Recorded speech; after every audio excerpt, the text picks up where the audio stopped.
신약성경 마태복음 17장 5절로 8절까지의 말씀, 우리 다 같이 한 목소리로 합독하겠습니다. 말할 때에 호련히 빛난 구름이 그들을 덮으며 구름 속에서 소리가 나서 이르시되 이는 내 사랑하는 아들이요 내 기뻐하는 자니 너희는 그의 말을 들으라 하시는지라. 제자들이 듣고 엎드려 심히 두려워하니 예수께서 나와 그들에게 손을 대시며 이르시되 일어나라 두려워하지 말라 하시니 제자들이 눈을 들고 보매 오직 예수 외에는 아무도 보이지 아니하더라. 아멘. 기도하겠습니다. 9월 첫 주일을 맞이해서 저희들이 한자리에 모였습니다. 신령과 진정으로 예배하며 우리 하나님을 대면케 하시고 또 주님과의 관계와 교제가 깊어지는 자리가 되게 하옵소서. 예수님의 이름으로 기도합니다. 아멘.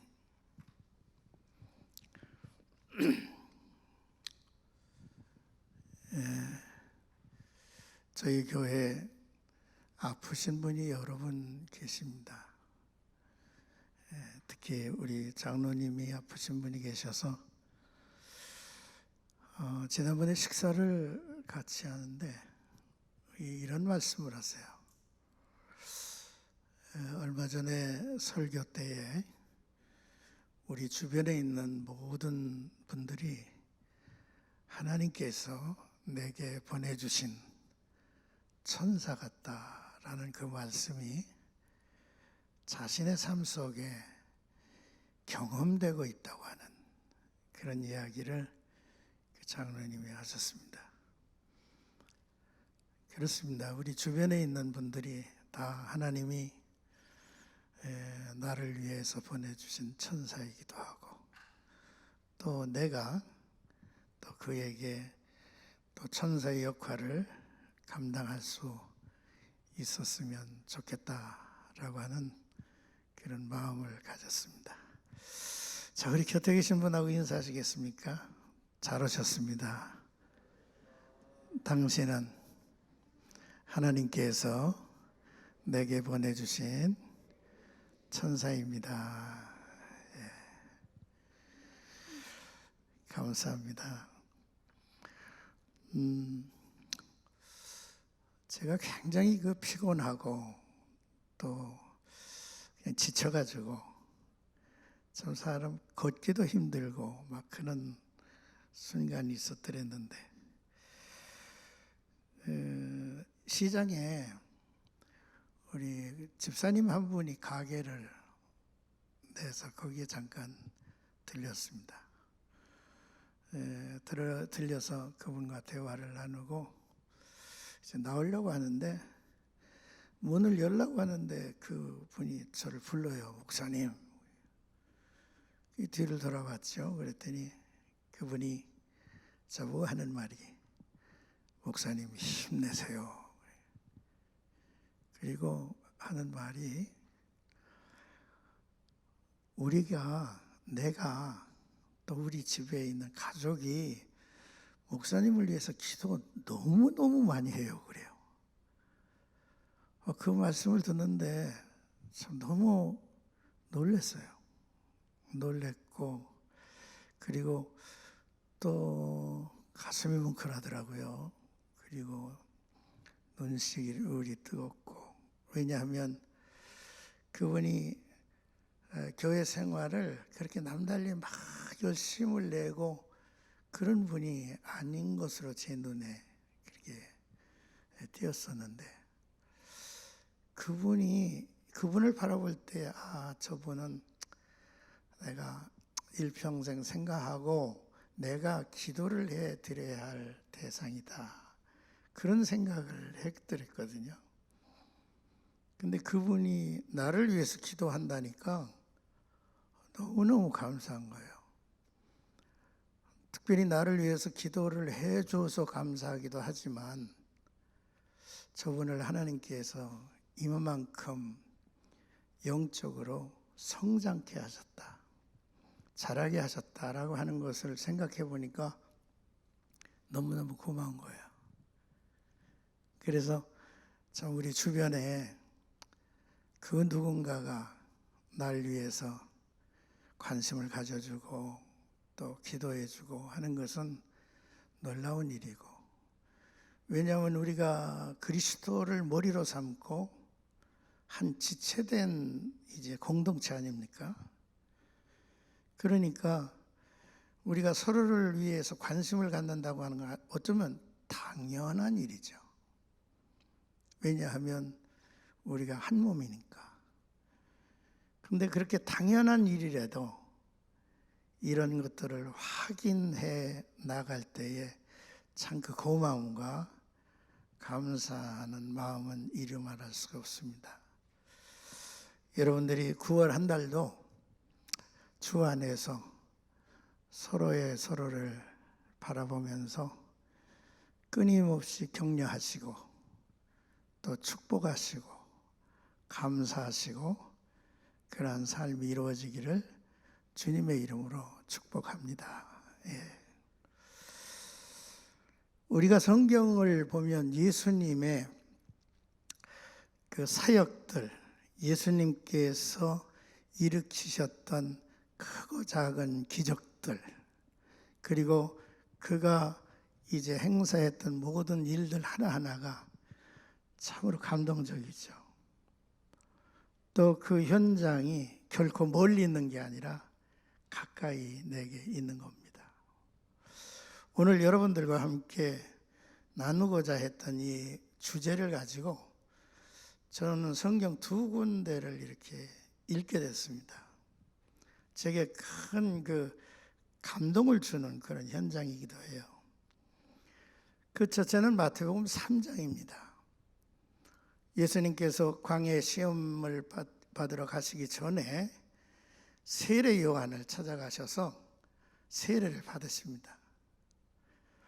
제가 세례를 받으려고 할 때 세례 요한은 주님, 내가 당신에게 세례를 받아야 되는데 어떻게 이렇게 오셨습니까? 그랬더니 예수께서 이렇게 함으로 의를 이루는 것이 좋다라고 말씀을 하시면서 이제 세례 요한에게 세례를 받는데, 예수님이 물속에 이렇게 들어가셨다가 물 위에 나오시는데 놀라운 광경이 펼쳐지기 시작했습니다. 하늘문이 쫙 열리는 거예요. 그리고 그 하늘에서 성령이 비둘과 같이 그의 예수의 머리 위에 내리시는 거예요. 그리고 하늘에서 소리가 있기를 이는 내 사랑하는 아들이라, 이렇게 이제 우렁찬 목소리가 들려왔습니다. 그 상황을 세례 요한도 보았을 것이고 그 주변에 있는 사람들도 확인을 했을 텐데 얼마나 감동이었겠습니까? 예수님께서 세례를 받으셨을 때에 나타난 그 장면은 예수님께서 이 세상에 왜 오셨는지, 또 예수님이 이 세상에서 무슨 일을 하셔야 할 것인지, 그리고 예수님께서 구원받은 성도들에게 어떤 분이신지를 분명하게 가르쳐주는 그러한 현장이기도 합니다. 두 번째, 오늘 본문의 말씀을 보게 되었습니다. 예수님께서 제자들과 함께 가이사라 빌립보에 머물고 계셨을 때에 제자들에게 묻습니다. 사람들이 나를 누구라 하느냐? 그랬더니 더러는 엘리야라고도 하고 에레미야 선지자 가운데 한 분이라고도 하고 또 사도 요한이 다시 이렇게 등장했다라고도 합니다. 라고 답을 합니다. 그랬더니 예수님께서 제자들을 향해서 너희는 나를 누구라 하느냐라고 묻습니다. 그랬더니 베드로가 예수님을 향해서 주는 그리스도시요 살아계신 하나님의 아들입니다 라고 고백을 해요. 놀라운 일이죠. 예수님이 얼마나 베드로를 바라보면서 흐뭇했겠습니까? 정확한 신앙 고백을 한 거예요. 그러니까 예수님께서 이를 알게 한 이가, 너에게 이런 일을 알게 한 이가 세상의 사람이 아니라 하나님이 너로 알게 하셨다라고 말씀하면서 너무 행복해 하신 거죠. 그리고 난 다음에 예수님은 자기가 십자가에 죽으실 순환 예고, 고난을 받으실 그 이예고를 처음 하세요. 그러니까 제자들이 얼마나 또 긴장을 했겠어요. 왜냐하면 우리가 신앙 고백도 잘했고 또 예수님도 기뻐하셨고 또한 앞으로 주님을 향한 기대와 이런 것들이 이 세례 받으신 그 현장을 통해서도 확인하고 그랬는데 예수님이 십자가에 돌아가신다고 하는 이야기입니다. 자, 이런 이야기를 이제 저들이 들으면서 주님과의 관계에 있어서 많은 이제 의구심이 있었겠죠. 그런데 그 일이 있은 후 6일, 엿새 후에 예수님은 베드로와 야고보와 그 형제 요한을 데리고 따로 높은 산, 그 산이 다볼산이라고도 합니다. 그 산에 올라가셨는데요. 예수님께서 그 앞에 변형이 되시는 거예요. 얼굴이 해같이 빛나고 옷이 빛과 같이 휘어졌더라 그랬어요. 그리고 예수님을 이제 바라보는데 그 곁에 누가 계시냐면 모세와 엘리야가 등장해 있는 것입니다.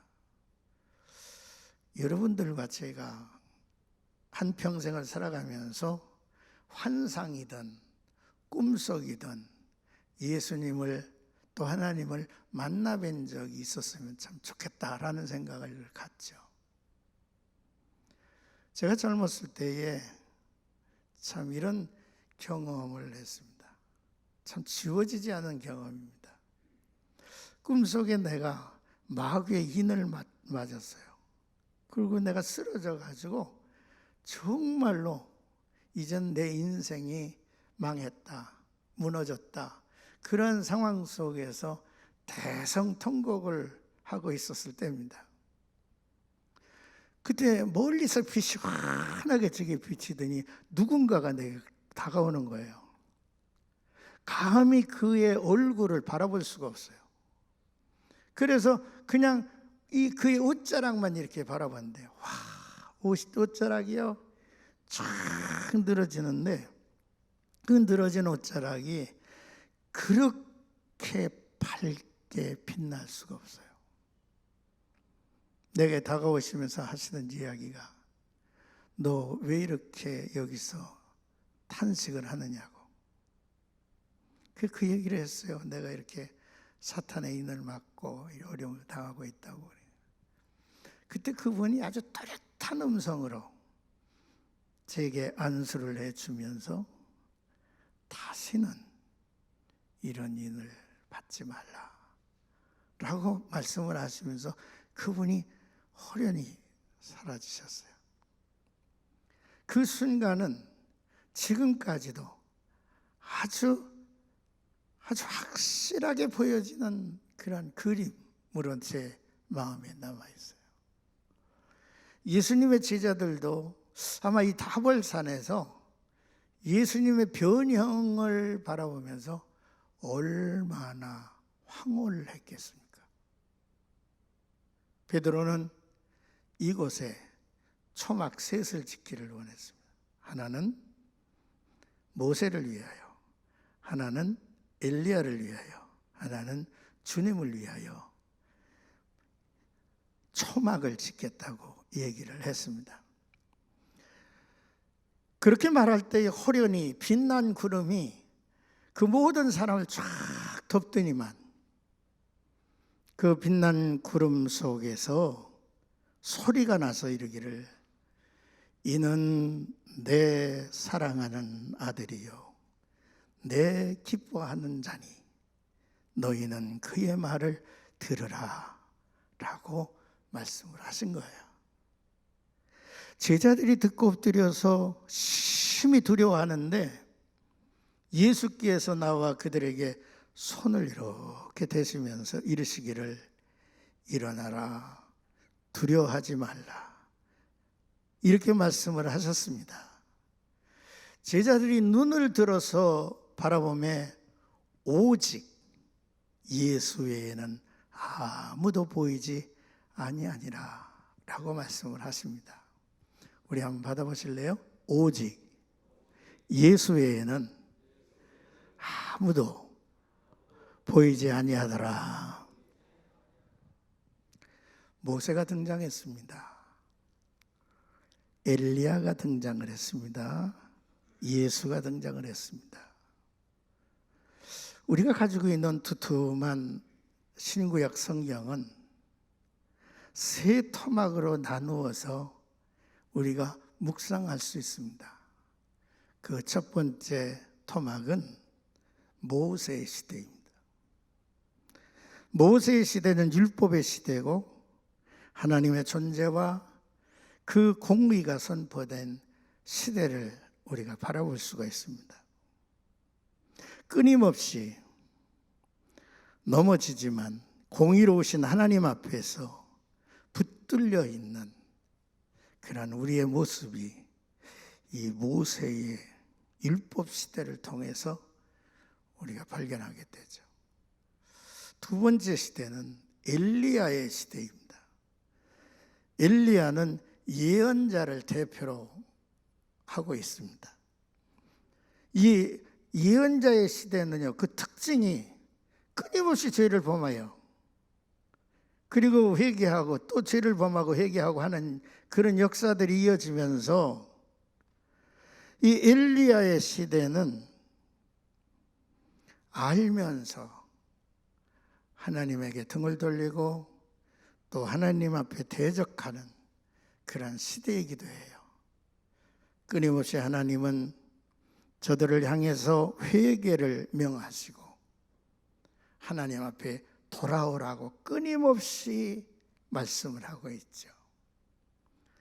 그런데 이 선지자가 회개하고 돌아오라고 하는 돌아오라 하고 하는 그 모든 메시지에 하나의 목표가 있다면 그것이 바로 오직 예수의 시대, 예수 앞에 그들을 세우려고 하시는 그러한 메시지로 쭉 이루어져서 때가 참에 하나님이 그의 독생자를 이 세상에 보내시고 이제는 율법의 시대와 그리고 선지자의 시대를 거쳐서 아들의 시대에 다다르게 하시는 모습을 우리는 묵상할 수 있습니다. 그러므로 여러분, 우리가 이렇게 세 것으로 구분되지만 이것이 하나로 연결이 되어서 하나님의 거대한 구속사가 이렇게 흘러가고 있음을 우리가 묵상할 수가 있습니다. 여러분, 이 시대는 율법의 시대는 이미 지나가 버린 시대이기도 하죠. 선지자의 시대도 지나가 버린 시대이기도 해요. 그러나 그 모든 시대가 오늘 우리가 사는 이 삶의 현장에 그 세 시대가 동일하게 적용이 되고 있다고 하는 것이죠. 이 말은 무슨 말입니까? 우리 가운데 여전히 모세 시대에 머물러 사는 성도들이 있다는 거예요. 율법 시대에 머물고 사는 성도들이 있다는 거예요. 오늘도 우리 가운데 어떤 이들은 이제 선지자의 시대에 끊임없이 하나님의 책망과 또 회개 촉구와 그런 가운데서 치바퀴를 돌리는 그런 삶을 사는 사람이 있다는 거예요. 그러나 어떤 이들은 믿음의 주에 온전케 하시는 예수 그리스도를 저가 바라보면서 너의 옛 아담 안에서 그리스도 안에서 옮겨진 존재가 되어서 그리스도 안에 있으면 새로운 피조물이라. 이전 것은 지나갔으니 보라 새 것이 되었도다 라고 외치면서 살아가는 그러한 예수의 시대에 머무는 이들도 있다라고 하는 것입니다. 끊임없이 성경은 왜 예수 모든 설교자들이, 모든 메시지를 증거하는 자들이, 모든 선생들이 왜 오직 예수를 외치고 있습니까? 이 강단에서도 끊임없이 오직 예수를 외치고 있지 않습니까? 요즘 우리 최 목사님이 끊임없이 복음에 대한 이야기를 반복하고 계십니다. 왜 저는 복음을 그렇게 강조해야 하기를 원합니까? 왜 복음 대신 예수 그리스도를 반복해서 이야기를 하기를 원하고 또 그렇게 하고 있느냐 이 말이에요.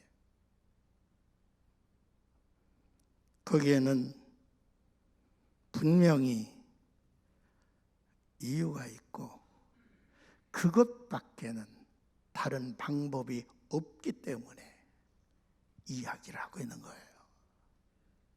오직 예수, 믿음의 주에 온전케 하시는 예수를 바라보자라고 외치고 있는 거죠. 제가 이 시간에 몇 가지만 말씀을 드리겠습니다. 왜 우리가 오직 예수입니까?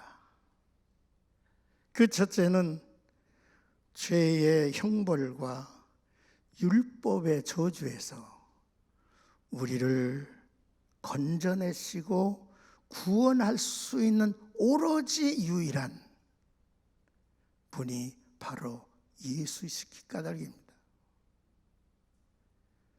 인간이 가지고 있는 죄책과 죄과 거기에 끈질기게 들어덤비는 율법의 저주, 이것에서 우리가 구원받을 수 있는 길은 아무것도 없다는 거예요. 요한복음 8장을 여러분들이 보십니까? 요한복음 8장은 현장에서 간음하는 현장에서 잡혀온 여인의 이야기입니다. 성경을 보면 아주 그 현장의 내용이 리얼하게 표현되어 있습니다. 서기관들과 제사장들이 그 여자를 끌고 왔다 그랬어요. 끌고 왔다고 하는 그 표현을 여러분들이 묵상해 보세요. 모셔온 게 아닙니다. 그냥 연행해 온 게 아니에요. 짐승을 끌고 오듯이, 개를 끌고 오듯이 그렇게 끌고 와서 예수님 앞에 저가 던져진 거죠. 바리새인들은 예수님을 향해서 정확한 말씀으로 얘기를 합니다. 모세는 율법에 이러한 여자는 돌로 치라 명하였거늘 당신은 이 여자에 대해서 어떻게 말하시겠나이까? 라고 했습니다. 서기관과 바리새인뿐만 아닙니다. 그 주변에는 많은 사람들이 양손에 돌을 들고 사자가 으르렁댐 같이 그 여인을 향해서 한순간에 돌을 쏟아붓고자 하는 그런 모든 자세와 태세가 이루어진 현장입니다. 누구도 그러한 상황에서 벗어날 방법은 없습니다. 왜냐하면 여호와의 율법이 그렇게 명하였기 때문입니다. 이러한 상황 속에서 바리새인이 예수를 향해서 얘기합니다. 이 여자를 당신은 어떻게 하라고 말할 수 있겠습니까? 라고 질문을 하죠. 예수님은 그들을 향해서 너희 중에 죄 없는 자가 먼저 돌로 치라 라고 말씀을 하십니다. 이 말을 듣고 양심의 가책을 느껴서 어른으로 시작하여 젊은이까지 하나씩 다 흩어졌다 그랬어요. 거기에 모여있는 무리들을 상상해 보십시오. 어른들이 모였습니다. 어른들만 아니라 여기 젊은이라고 했지만은 어른 다음에 젊은이는 청소년에 속한 이들입니다. 젊은 아이들까지 이 여인을 죽이겠다고 으르렁댔던 그 무리들, 그 속에서 이 여인은 얼마나 절망했겠느냐 이 말이에요. 그런데 하나씩 둘씩 사라집니다. 예수께서 이 여인을 향해서 묻습니다. 너를 정죄하는 이들이 지금 어디에 있느냐? 예수님의 이 말씀에 주여 없나이다 라고 여인이 답했습니다. 자기 앞에 예수 계시고 주변의 자기를 정죄하던 그 험악한 무리들이 하나같이 사라진 후에 이 여인이 느꼈던 감정은 어떤 감정이었을까요? 주님이여, 내가 살았나이다. 그렇습니다. 예수님께서 말씀을 합니다. 나도 너를 정죄하지 아니하노니 가서 다시는 죄를 범하지 말라. 세상 죄를 지고 가신 하나님의 어린 양만이 하실 말씀이에요. 누가 우리의 죄를 사할 수 있습니까? 누가 율법의 저주에서 우리를 건져낼 수가 있습니까? 세상 죄를 지고 간 하나님의 아들 외에는 그 누구도 이 일을 감당할 수 없는 겁니다. 그래서 우리는 오직 예수를 얘기하는 거예요. 오직 예수, 오직 예수, 오직 예수. 여기 계속해서 여기 서서 설교하시는 분도 오직 예수.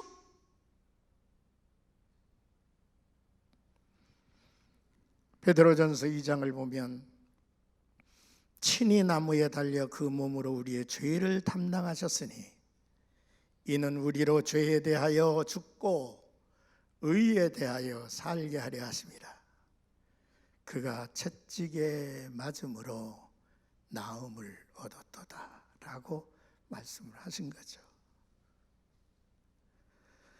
여러분, 골로새서 2장 14절에 보면 우리를 거스리고 불의하게 하는 법조문에 쓴 증서를 지우고 그랬어요. 여기 증서는 율법의 저주를 얘기합니다. 율법의 저주를 다 지워버리셨대요. 나를 향한 율법의 저주를. 그러므로 우리가 믿음으로 의롭다 하심을 얻었으니 라고 말씀합니다. 감사하지 않습니까? 주님이 나를 향해서 이제는 의롭다 하였노라 라고. 그래서 우리가 오직 예수, 오직 예수, 오직 예수. 또 한 가지 우리가 오직 예수라고 말할 수밖에 없는 사실이 있습니다. 그것은 우리의 죄책감에서 우리를 해방시키고 하나님과 우리를 화목케 하셨기 까닭에 누가 우리의 죄책감에서 우리를 해방시킬 수 있습니까? 누가 하나님과 우리의 관계를 화목시킬 수가 있습니까? 아담이 죄를 범죄한 후, 아담과 하와가 죄를 범죄한 후 저들은 자신이 죄지은 자임에 대한 죄책감에, 저는 부끄러움에 하나님의 얼굴을 피하고 몸을 숨겼습니다. 죄책감은 우리로 하여금 하나님에게서 떠나게 합니다. 부부관계에 한편이 죄를 졌어요.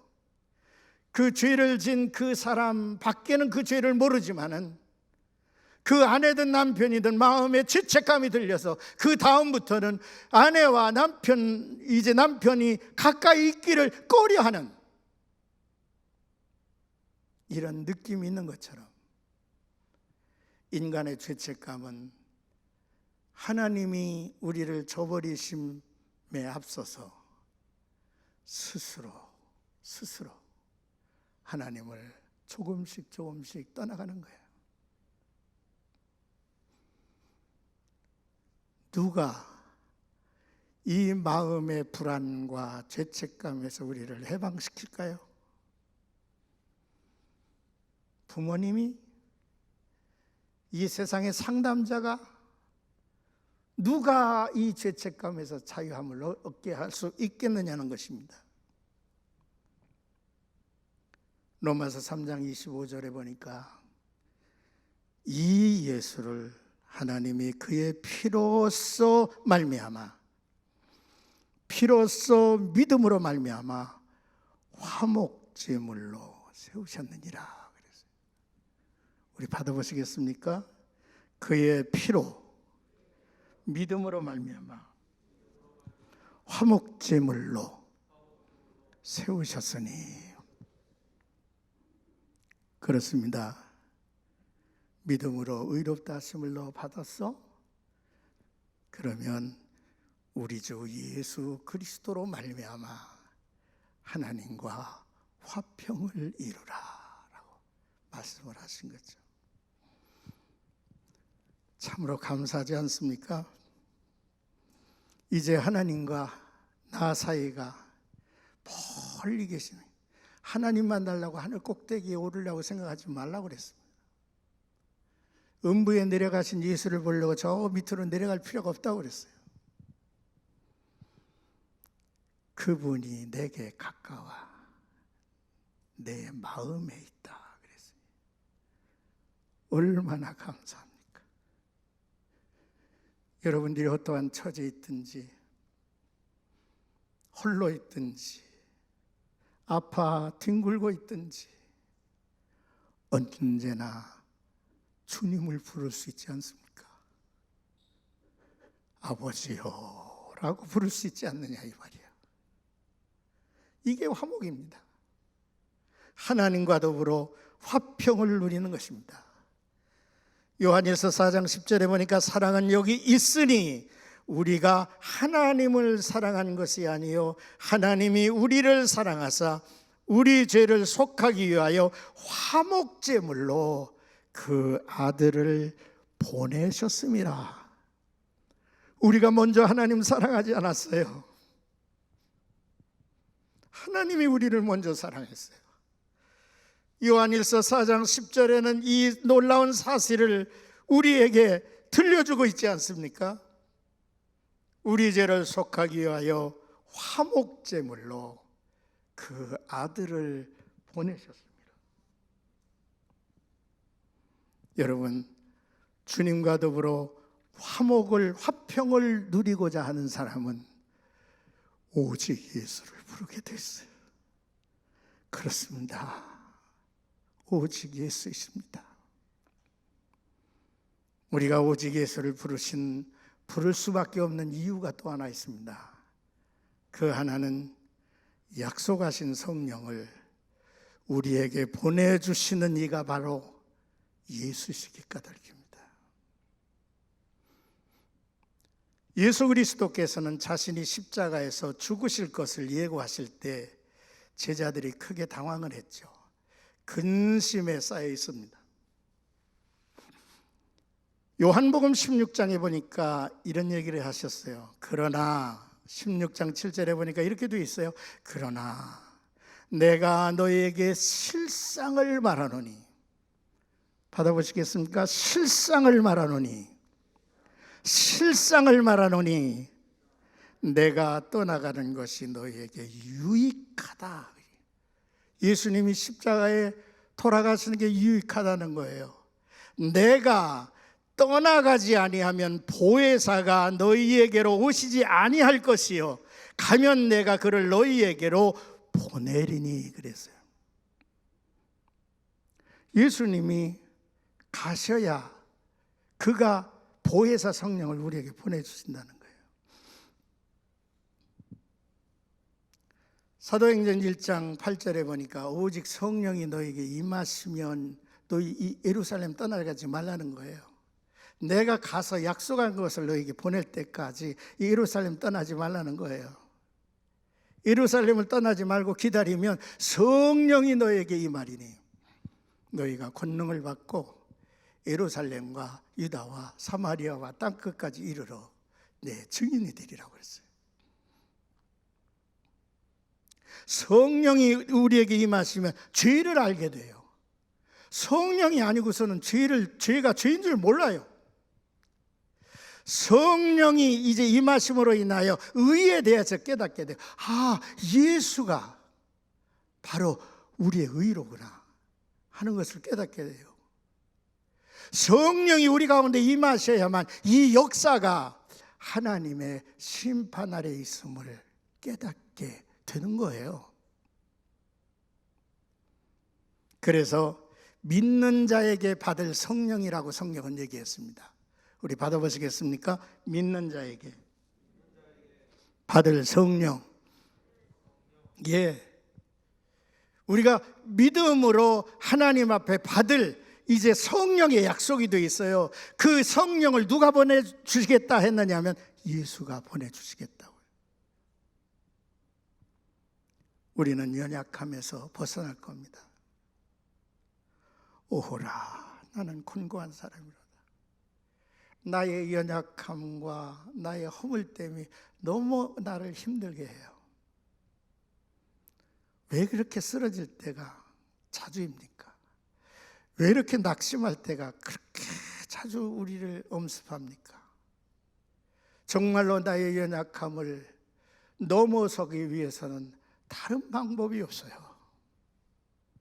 주님, 당신의 거룩한 영을 내게 보내주시옵소서. 여러분, 다른 방법이 없는 것입니다. 그래서 우리에게 예수 그리스도께서 우리의 마음을 채율하시고 우리의 마음을 동정하실 때에 성령이 역사하심으로 인하여 여러분들은 때를 따라 돕는 은혜를 얻는 축복을 누리게 될 것입니다. 이뿐입니까? 우리들의 삶의 목마름이 얼마나 끊임없습니까? 엘림에서 물을 잔뜩 마셨다고 그래서 그 다음에 여러분 미디안 광야에서 그 목마름이 계속 출렁출렁 넘칩니까? 그렇지 않아요. 우리들의 삶의 목마름은 왜 그렇게 계속해서 이어지는지, 육체적인 목마름, 정신적인 목마름, 그런 목마름들이 너무너무 많이 있습니다. 여러분, 제가 이 말씀을 지금 놓치고 갈 뻔했습니다. 요한복음 4장에 보면 죄책감에서 대낮에 우물가에 물을 길러 올 수도 없는 한 여인의 이야기를 여러분들이 아실 것입니다. 그는 남편이 5명이었어요. 지금 남편도 그의 남편이 아니에요. 그러면 이렇게 산 여인의 그 스스로의 죄책감이 얼마나 컸겠습니까? 그를 예수가 만나서 그를 메시아 만났다고 하는 그러한 놀라운 경험 속에서 세상을 향하여 내가 이 메시아를 만났다고 외치지 않았습니까? 그 여인에게 예수님께서 말씀을 하시죠. 뭐라고 말씀을 했습니까? 요한복음 4장 14절에 내가 주는 물을 마시는 자는 영원히 목마르지 아니하리니 내가 주는 물은 그 속에 영생토록 솟아나는 샘물이 되리라 그랬어요. 그렇습니다. 우리의 심령에 하나님의 생명수가 흘러넘치기를 주님의 이름으로 축복합니다. 여러분, 이 세상을 살아가는데 그래요. 악의 유혹과 권세, 세상의 권세가 우리를 얼마나 이제 우겨싸기도 하고, 또한 여러분, 우리가 이 세상을 살면서 하나님이 내게 부탁하신 일을 이루기 위해서 그 일을 행하려고 하는데 얼마나 힘이 듭니까? 그때마다 하나님의 성령은 나와 여러분들과 함께 하시고 그 일을 넉넉하게 이루게 하실 줄로 믿습니다. 그 성령님을 예수께서 보내시겠다고 약속하셨기 때문입니다. 그래서 오직 예수 하는 거죠. 마지막으로 왜 우리가 오직 예수를 끊임없이 외쳐야 합니까? 영원한 하늘나라에까지 우리를 이끌어 가실 이가 바로 예수이시기 까닭입니다. 요한계시록을 읽어봤습니다. 요한계시록 6장, 7장을 보니까 여러분, 말세에 하나님께서 이 세상을 심판하시는 이야기가 쫙 펼쳐져 있어요. 제일 먼저 7인이 떼어집니다. 지금은 봉에 있다고 그랬어요. 그 7인이 떼어질 때 하나의 인이 떼어지면 100마리 나오고, 또 두 번째 인이 이제 떼어지면 붉은 말이 나오고, 막 그렇게 그런 일들이 쫙 펼쳐져요. 7인 다음에는 7나팔이 불러져요. 그 다음에 7대접이 쏟아져요. 그러한 하나님의 심판이 인류 종말의 역사, 말세에 펼쳐질 것을 예언하고 있어요. 그런데 여러분, 이러한 심판 속에서도 아주 보석같이 담겨진 이야기가 거기에 이렇게 박혀 있어요. 7인 가운데 6번째 인이 떼어질 때에, 5번째 인이 떼어질 때에 무슨 일이 벌어지냐면 여호와를 증거하고 또 하나님의 말씀대로 신실하게 살던 그런 사람들이 죽음에서 막 탄원하는 이야기가 나와요. 막 탄원해요. 어느 때까지입니까?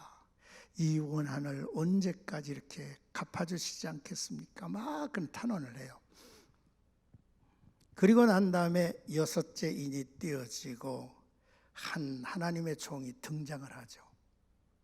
등장을 해가지고 막 그 이제 심판하는 천사들을 멈춰라 그러는 거예요.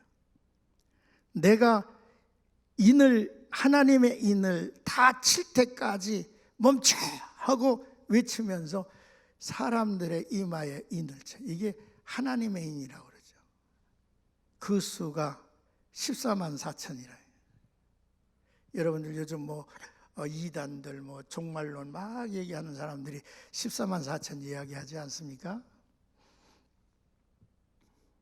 그런데 14만 4천이 그들이 아니에요. 성경을 보면 이 14만 4천은 이스라엘의 12지파 가운데서 그들이 회개하고 돌아와서 하나님 앞에 인침을 받는 무리들의 수를 의미합니다.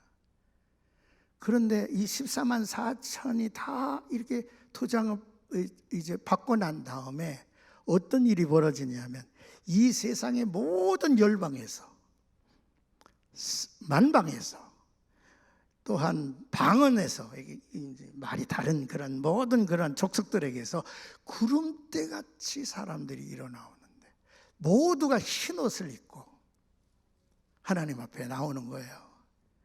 하나님 앞에 저들이 쫙 나오는데 그것은 무엇을 뜻하느냐 하면, 여러분, 이 지구촌의 세계 처처에서 세상의 모든 나라에서 구원받은 무리들이 그렇게 쫙 보여든다는 얘기죠. 그들이 흰옷을 입고 종려나무 가지를 들고 하나님의 어린 양 앞에 서서 큰 소리로 외치는 찬양의 내용이 있습니다. 그게 뭔지 아십니까? 구원하심이 보호자에 앉으신 우리 하나님 그리고 어린 양에게 있도다 라고 외치는 거예요. 그러니까 그렇게 외치니까 그 주변에 있는 천군 천사들 네 생문들이 하나같이 어린 양 예수 앞에 무릎을 꿇고 머리를 숙이면서 아멘, 찬송과 영광과 지혜와 감사와 존귀와 권능과 힘이 우리 하나님께 세세토록 있을지어다 아멘 하고 울려퍼지는 거예요. 사랑하는 성도 여러분, 받아보실래요? 구원하심이 보호자에 앉으신 우리 하나님과 어린 양에게 있도다. 우리가 저 하늘나라에까지 우리를 이끌어 가실 이가 있다면 그가 바로 어린 양 되신 예수예요. 그래서 나와 여러분들이 오직 예수, 오직 예수 그렇게 외치고 사는 것입니다. 오늘부터 우리들의 삶이 예수 우리를 인도하시고 예수에게 참으로 구원하심이 그에게 있도다 라고 외치면서 살아가는 나와 여러분들이 되기를 주님의 이름으로 축복합니다. 마지막 이 찬송 부르고 기도하겠습니다. 한번 띄워보실래요? 내 인생 여정 끝내요. 한번 치실래요?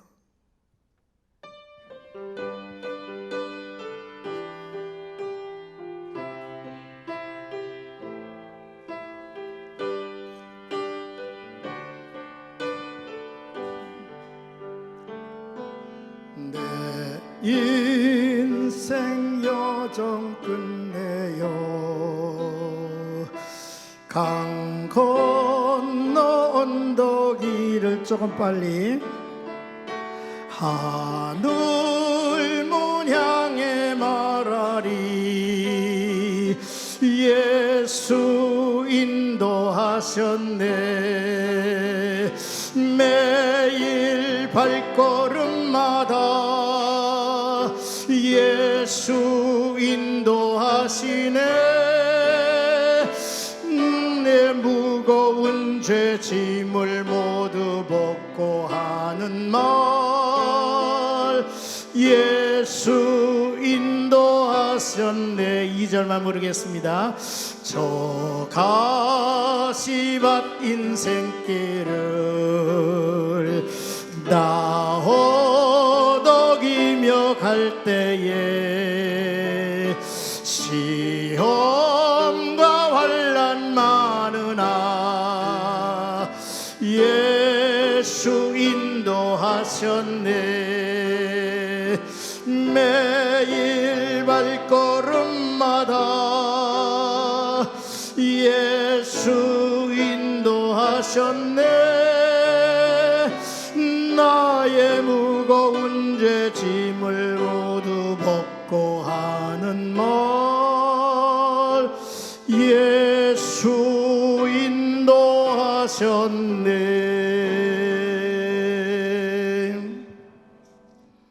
하나님 아버지의 9월 첫 주일을 맞이해서 이렇게 주님 앞에 모여 신령과 진정으로 예배합니다. 저들의 마음속에 오직 예수 좌정하시고 저희의 삶 속에 오직 예수 이끄셔서 당신의 거룩한 뜻을 이 한 달도 힘있게 펼쳐가게 하소서. 예수님의 이름으로 기도합니다. 아멘.